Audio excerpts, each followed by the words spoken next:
자, 눈에 보이지 않는 말씀이죠.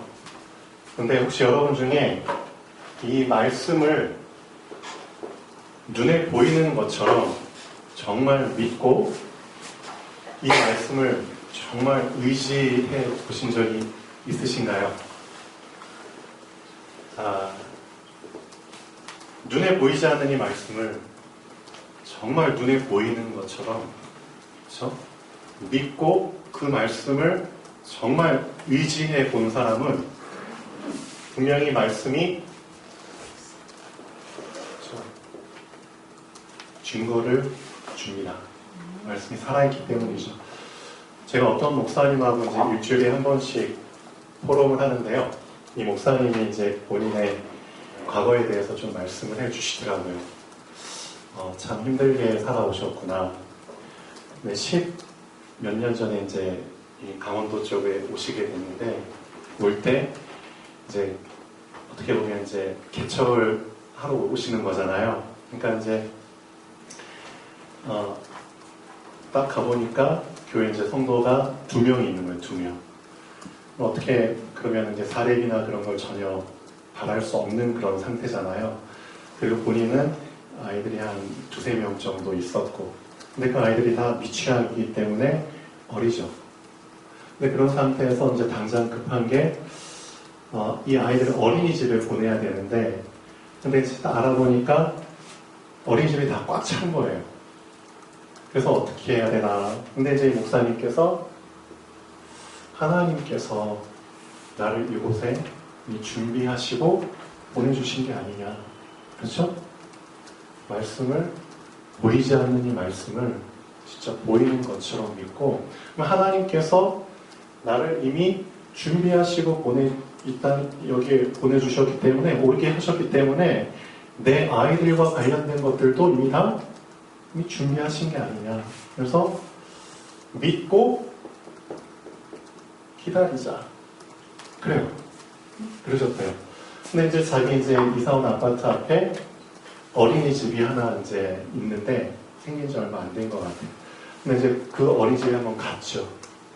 근데 이제 참 이게 우연의 일치인지 모르겠지만, 이 어린이집 원장님이 갓 교회에 나온 이제 초신자예요. 네, 다른 교회에 다니시는. 근데 이제 이 원장님이 목사님한테 물어본 거죠. 어떻게 목사님이시냐고. 예. 그래서 이제 개척하러 오셨냐고. 네. 아이들이 여기 여러 명. 근데 이 원장님이 이렇게 얘기를 하는 거예요. 우리 어린이집에도 이미 꽉 차 있습니다. 그래서 아이들을 이렇게 받아줄 수 없는데, 제가 목사님 이 자녀들을 위한 자리를 제가 특별히 만들어 보겠습니다. 만들어 준 거예요. 그리고 이 원장님이 하시는 말이, 원비 내지 말고 그냥 다니십시오. 그리고 또 감사한 게, 이 원장님의 11조를 이 목사님 교회로 내시는 거예요. 그러니까 딱 교회 운영 유지하기 딱 맞게. 이거를 여러분은 어떻게 해석을 하시겠습니까? 이 목사님이 한 건 하나밖에 없거든요. 그냥 단순하게 말씀 진짜 믿은 거예요. 믿을 정도가 아니라 정말 말씀을 믿는다는 거는 그 말씀에 나의 모든 걸 의지한다는 게 들어있거든요. 그렇죠? 말씀을 믿어도 말씀을 의지하지 않으면 소용이 없는 겁니다. 맞죠? 말씀은 의지하라고 주신 거거든요. 근데 말씀을 믿지만 말씀을 의지하지 않는 사람들은 결국 다른 걸 붙잡고 다른 걸 의지하잖아요. 그럼 결국 말씀이 그 사람에게는 역사할 수가 없는 겁니다. 맞죠? 의지하는 사람에게 하나님은 버팀목이 되어주시고 응답이 되어주시잖아요. 혹시 여러분 중에 정말 지금 현실적으로 힘든 사람들도 있겠죠? 당장 앞이 깜깜한 분들 계실 겁니다. 근데 분명히 알고 계셔야 됩니다. 하나님이 그런 상황을 괜히 주신 게 아닙니다. 생각을 좀 바꿔보십시오. 그 사람에게 위기로 주신 게 아니라 기회로 주신 겁니다. 어떤 기회? 너 진짜 지금까지 말씀 제대로 안 믿었잖아. 맞죠? 제대로 의지 안 했잖아. 진짜 말씀 붙잡고 그대로 믿고 그대로 의지해 봐봐. 그러면은 성경에 나온 것처럼 말씀을 그대로 믿고 의지했던 요셉에게, 그렇죠? 하나님께서는 사람을 붙여주십니다. 감동된 사람. 분명히 이런 사람들이 있다니까요. 말씀을 딱 붙잡고 말씀을 의지하고 그 사람을 보면 감동받는 사람이 있다니까요. 그게 누구죠? 보디발. 그렇죠? 보디발이 보니까 와, 요셉 하나님이 함께하는 사람이야. 감동받아 버렸어. 어떻게 하죠? 가정 총무로 삼아버리잖아요. 맞죠? 어쨌든 요셉이 또 시간표가 돼서 감옥에 갇혔어. 근데 감옥에서 또 누구를 붙여주시죠? 감수장. 그렇죠? 감수장이 요셉한테 감옥에 있는 거 다 맡겨버리잖아요. 그러면 요셉 한 명입니까? 아니죠. 다니엘. 알고 계시죠? 1장에 보니까. 다니엘이 정말 말씀 붙잡고 순수하게 믿음 고백하잖아요. 그러니까 다니엘과 그 청년들을 담당하는 그 관원이 은혜를 받아버리잖아요. 그래서 다니엘의 그 결단에 대한 기회를 주잖아요. 그래, 그럼 열흘 동안 너 정말 채식만 먹고 한번 해봐봐. 그래서 진짜 너의 얼굴이 육식 먹는 애들보다 더 뽀얗고 윤기가 나면은 그래, 너 결단 그대로 받아줄게. 은혜를 주시잖아요. 그럼 이런 건 여러분 어떻게 설명할 겁니까? 그럼 이런 상황이 그냥 성경 안에서만 끝나버리는 내용인가요? 아니죠. 지금도 실제 일어나고 있는 일입니다. 근데 왜 안 일어나냐? 말씀을 안 믿으니까. 말씀을 의지 안 하니까. 정말 말씀 의지하고 말씀 붙잡고 한 그 사람들 보면은 하나님께서 은혜 주시기로 준비된 사람들이 있다니까요. 그들을 움직여서 하나님께서는 형통한 길로 이끄시는 겁니다. 지금 우리한테 필요한 거는 다른 게 아닙니다. 오늘 말씀의 제목이 저녁이 되고 아침이 되는데 오늘 말씀의 핵심 키포인트는 뭐냐? 하나님께서는 이 세상을 창조하실 때 그냥 창조하신 게 아닙니다. 분명한 순서를 가지고 창조하신 겁니다. 순서라는 거는 흐름이 있다는 겁니다. 맞죠? 이 순서와 흐름을 하나님은 완벽하게 지키시고 하루하루 창조하신 겁니다. 어떻게 보면 이런 생각 안 드셨어요? 하나님은 전능하신 분이시잖아요. 그러면은 단 1초에 첫째 날부터 여섯째 날까지 창조할 것 단 1초에 다 만드실 수 있거든요. 맞죠? 근데 왜 하나님께서 이 엿새나 걸리는 시간 순서를 통해서 만드셨을까요? 그거 정말 궁금해 본 적 없습니까? 하나님은 한순간에 다 싸그리 이미 다 완성시켜 버릴 수 있는 분인데 왜 굳이 순서를 6일이나 두시고, 그렇죠? 저녁이 되고 아침이 되니 이런 일을 왜 6번이나 반복을 하셨냐 이거죠. 순서와 흐름을 알고 있어야 됩니다.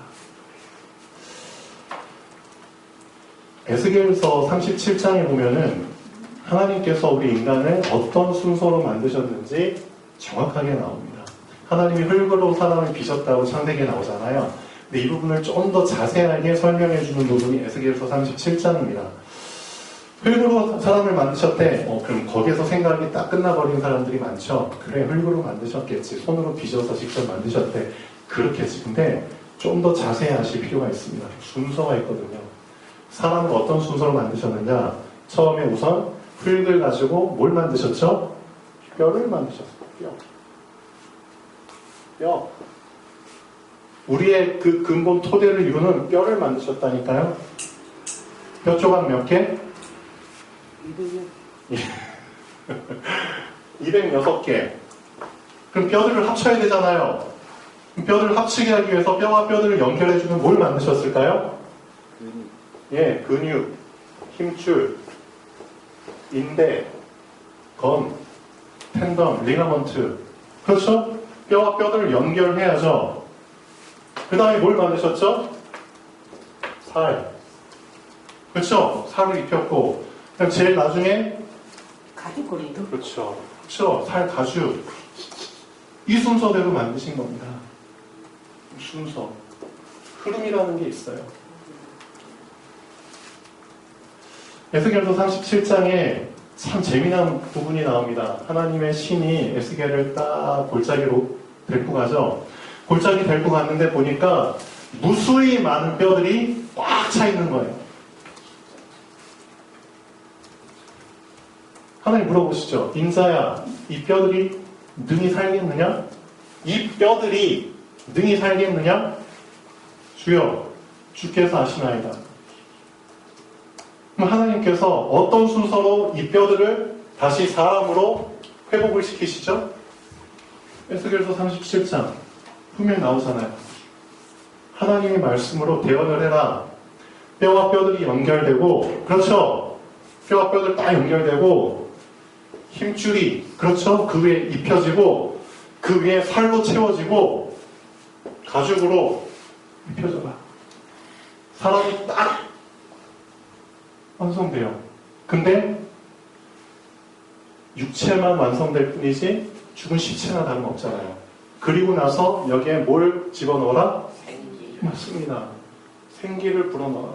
여호와 말씀에 사방에 있는 생기가 이 사람에 들어가라. 그러니까 이 사람들이 살아있는 군대가 되잖아요. 그럼 여기서 끝이냐? 아니라는 거죠. 그리고 나서 하나님께서 하나 더 주십니다. 이 살아있는 생명에게 내가 나의 신을 불어넣어 주겠다. 뭐죠? 하나님의 성령입니다. 이 순서를 알고 계셔야 됩니다. 순서를 어기면 어떻게 될까요? 순서 어기면? 하루에 빼가 오네. 말씀을 갑자기 놓치는 게 아닙니다. 어느 날 갑자기 말씀을 확 놓쳤다가 막 붙잡고 그런 게 아니거든요. 말씀을 천천히 놓치게 되는 겁니다. 천천히. 어느 날 100% 붙잡았다가 어느 날 90%, 80% 그런 식으로 되는 겁니다. 말씀이 천천히 놓치게 되잖아요. 그 사람한테는 어떤 현상이 나타날까요? 한번 점검해 보십시오. 말씀을 놓치는 만큼 육신의 것이 크게 보입니다. 내가 지금 육신을 입고 하는 일들, 내가 하는 경제활동들, 또 뭐 있죠? 내가 하는 공부하고, 또 내가 하는 인간관계, 그런 육신의 것들이 더 크게 보이고 더 중요하게 보입니다. 그럼 나중에 어떻게 되죠? 세상속으로 들어가야지. 순서가 바뀌게 됩니다. 순서가 바뀌게 되면은 결국 역으로 가서 뼈만 남게 됩니다. 에스겔서 37장에 보니까 뼈가 아주 뭐였더라? 말랐더라. 그렇게 됩니다. 아담과 하와가 이 순서가 역으로 바뀌게 돼버리잖아요. 그렇죠? 하나님의 말씀을 희미하게 붙잡게 되니까 사단이 그 타이밍을 절대 안 놓치죠. 사단도 지금 이제 딱 뭘 보고 있는 거죠? 기회를 엿보는 겁니다.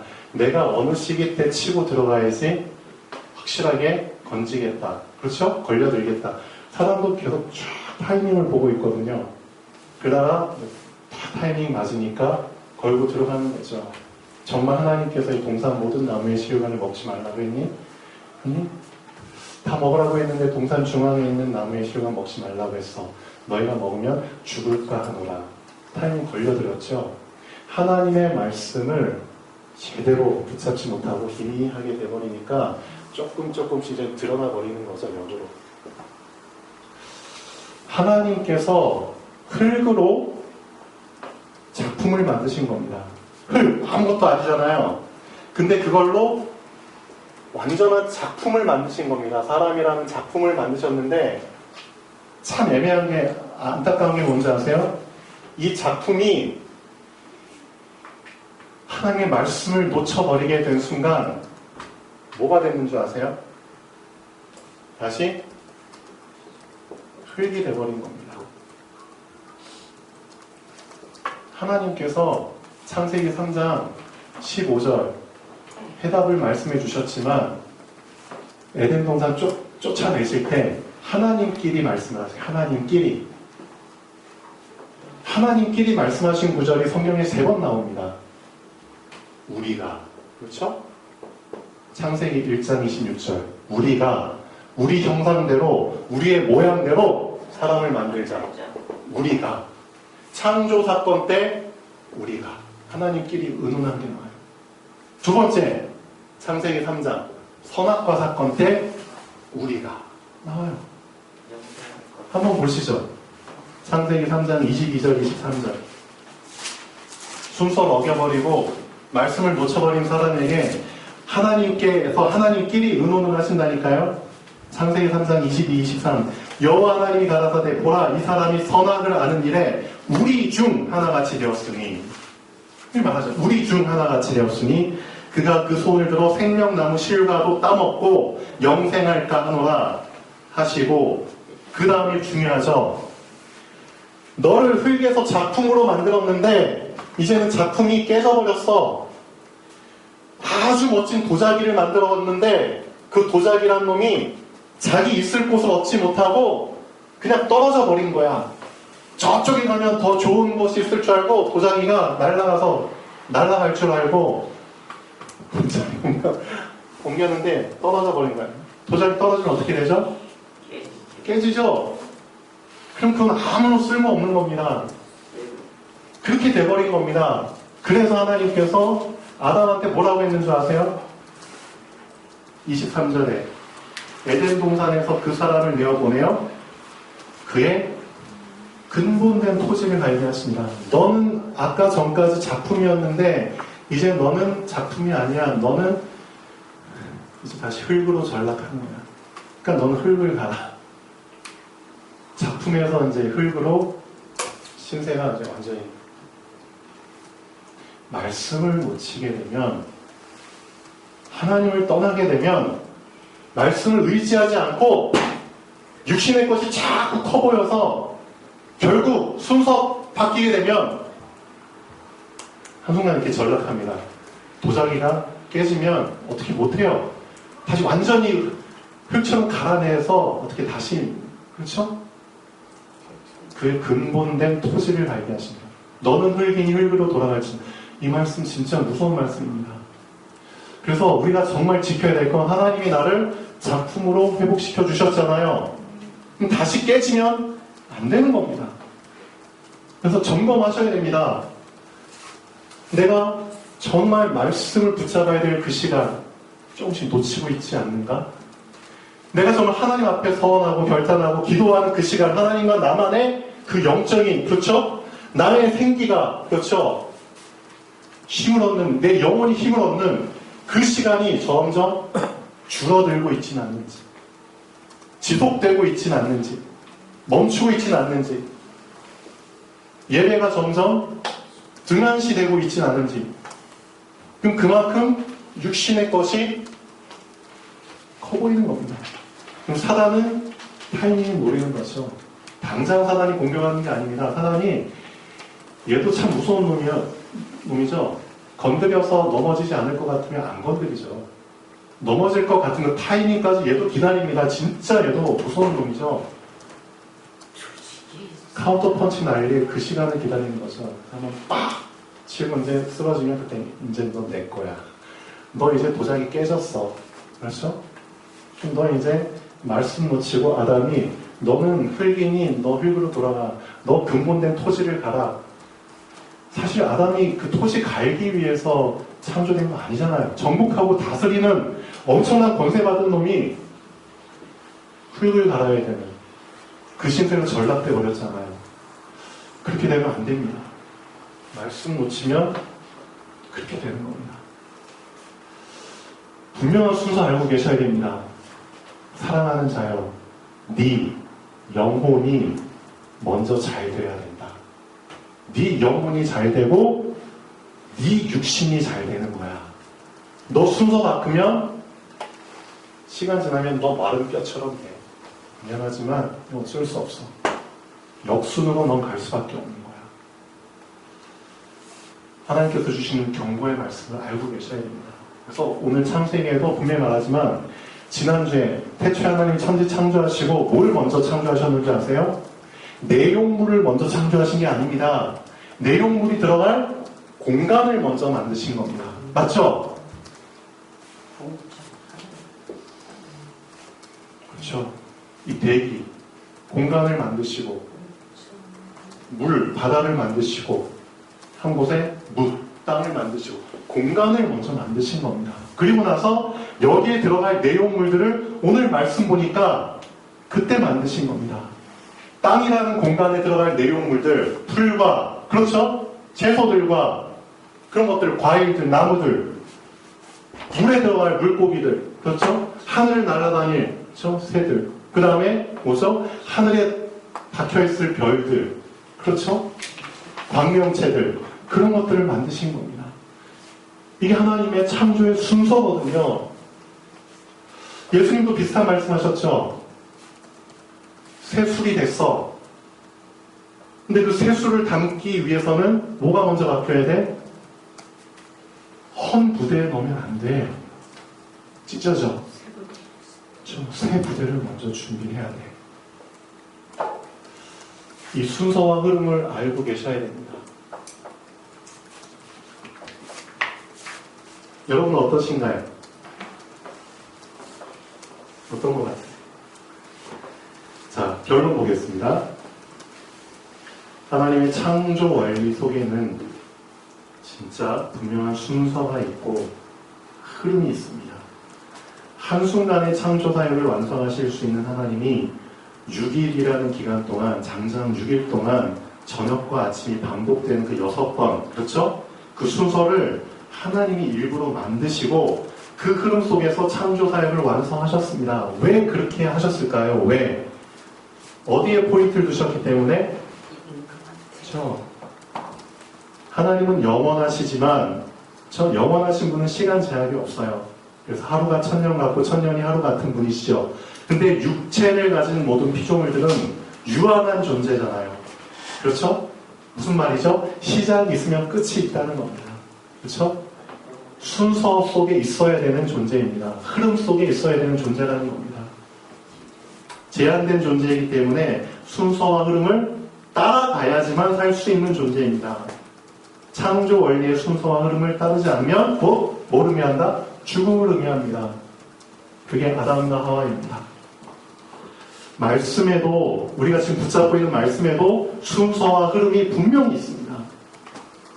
말씀의 순서와 흐름을 잘 따라갈 때 창조 원리의 축복을 실제로 누릴 수 있는 겁니다. 그렇기 때문에 제일 중요한 게 뭔지 아시죠? 말씀에 길들여지는 겁니다. 말씀에. 근데 세상에 푹 찌든 때, 그렇죠? 한 번에 걷기 힘들죠? 그래서 계속 말씀에 길들여지는 겁니다. 그래서 어제도 잠깐 말씀드렸죠? 말씀에 순종하는 것.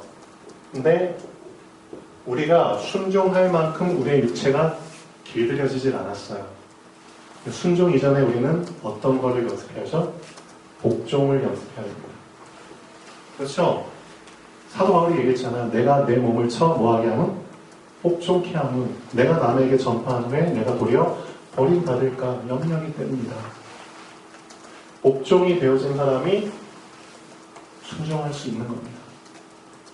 복종하기 위해서 뭐하죠? 내 몸을 쳐야죠. 졸리면은 꼬집고, 그렇죠? 꼬집어. 잠 깨도록 복종의 시간이 필요한 겁니다. 그만큼 내가 세상에 찌들었기 때문에 자꾸 또 세상이 유혹하고 아, 교회 가기 싫다, 예배드리기 싫다. 그러면은 내 잠 꼬집어야죠. 그게 필요한 겁니다. 복종. 그렇기 때문에 말씀에 길들여지는 것이 가장 중요합니다. 그렇죠? 길들여지면 그 다음부터는 진짜 좀 룰루랄라죠. 길들여진다는 것은 말씀의 순서와 흐름을 따라가는 것과 같습니다. 하나님은 이 한 사람을 기다리고 계십니다. 그리고 하나님은 이 한 사람을 사용하십니다. 우리가 말씀에 길들여지기 위해서 말씀의 가장 근본이 되는 뭘 계속 연습하고 있죠? 구원의 길 연습하고 있잖아요. 말씀의 핵심이 되는 뼈대와 같은 말씀입니다. 구원의 길. 이 구원의 길 안에 성경 66권에 모든 게 다 들어있잖아요. 하나님의 창조부터. 그렇죠? 타락. 그렇죠? 인간의 6가지 문제. 인생에 대한 게 다 들어있죠? 그 다음에 해결책 되는 그리스도. 방법 다 들어있죠? 그렇죠? 하나님 자녀가 됐을 때 누릴 수 있는 축복들. 다 들어있잖아요. 시작과 과정과 끝이 다 들어있잖아요. 구원의 길 메시지가. 그래서 그거 진짜 정리하라고 하는 겁니다. 그 말씀의 핵이 딱 일렬로 잡힐 때 얼마나 좋아요. 내 자신이 바로 설 수 있는 겁니다. 그래서 구원의 길 메시지 가볍게 생각하지 마시고요. 성경의 핵을 지금 내게 주는 메시지입니다. 여기에 내 자신을 복종시켜야죠. 그렇죠? 잘 안 돼도, 잘 외워지지 않아도. 여러분 진짜 한 달 넘게 계속 워크숍 하고 있죠? 하면서 여러분들 느끼잖아요. 처음에는 뭐야? 내가 지금 구원의 길 메시지 하는 거야. 나의 길 메시지 하는 거야. 구원의 길 내용이 하나도 안 나오면 내 얘기하다가 들어가고. 처음에 그러셨잖아요. 근데 점점 이제 구원의 길 메시지에 조금씩 맞춰가잖아요. 그렇죠? 쉬운 게 아닙니다. 순서가 있고요. 흐름이 있습니다. 이것을 분명히 계속 하게 되면은 정확하게 잡힌 구원의 길 메시지가 내 안에 딱 그렇죠? 세워지게 됩니다. 그때부터 진짜 말씀이 나를 이끌어가는 것을 경험하게 되겠죠. 그럼 정말 어떤 상황이나 순간 선택해야 될 상황이 왔을 때 말씀을 선택하고 말씀을 의지하게 됩니다. 그럼 아까 그 목사님처럼 실제 하나님께서 준비하신 그 응답들이 그렇죠? 오게 되는 겁니다. 그거 경험하셔야죠. 맞죠? 기도하겠습니다. 창조주 하나님